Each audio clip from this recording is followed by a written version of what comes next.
Hi there, my name is Brian Deegan. I'm one of the co-founders and I'm the CEO of CompanionLabs, and I wanted to take a few minutes to talk about a big upgrade that we did to our dashboards in the February 2019 release. So historically within our dashboards, the main thing was the grade guides along with the daily recaps that we would provide. Now they're still there. If you scroll down, you'll see them, but in this release we now introduce performance trends. The first thing that a lot of you might ask is what is different with CL performance trends versus the trending that you get out of the box with Facebook? Well, there are three things. First, we categorize your performance based upon funnel stage. So the difference between prospecting and retargeting from a performance standpoint can be pretty significant.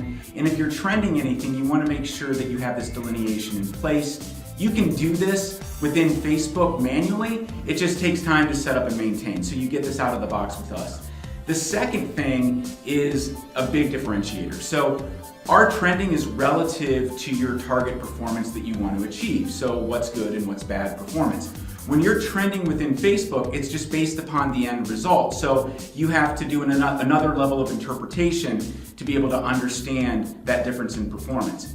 And then the third piece, you'll see that we've introduced a moving average. So kind of like the stock market, because if you have volatility day to day in terms of performance, it can be difficult to understand what that true trend looks like.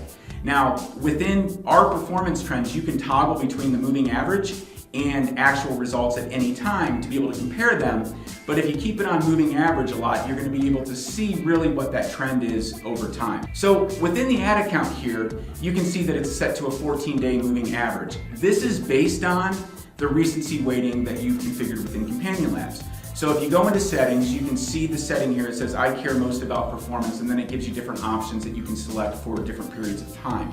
Whatever you view as the most important period to view performance, that's what you want to have selected here. It's informing the algorithm to weight that performance for that period higher than other periods, and then it also becomes the default period that we use for your moving average. So make sure to set that. I also created another settings video around recency weighting specifically that you can check out.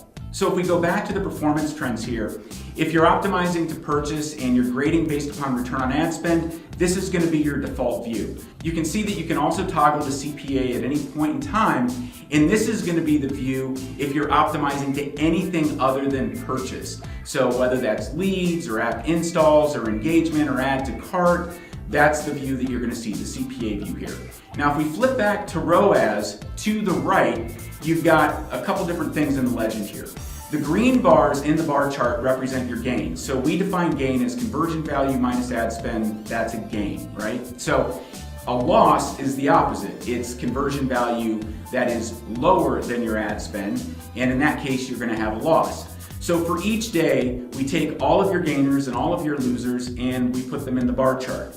Now, what's nice is that you can click on any bar to be able to see the ad sets that actually contributed to it. So if I click on the red bar for the 19th, I can see the ad sets here. I can click into them. I can view the performance trend for each of them and be able to see actually what's contributing to that loss or what's contributing to that gain up top. You can also see that for the period of time that we have selected here, in this case it's 14 days, that we've got the top gainers and the top losers overall. So you can click into them as well.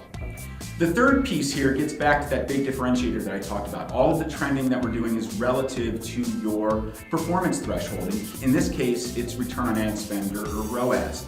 So this is the yellow line that is going across the graph, and it's reflective of your target performance threshold that was either set by CompanionLabs or defined by you. So just a refresher here, you can go into your grade guide down below, click on your target performance threshold, and this is either going to be defined by the system or you can override it. So in this case here, if we're looking at this advertiser, for the most part, it was set at 2, and you can see that they adjusted it at different points. Now, there are reasons why you might want to do this. I'm not going to go into them now, but if you look at the settings video for the target performance thresholds, you'll be able to understand why they adjusted this.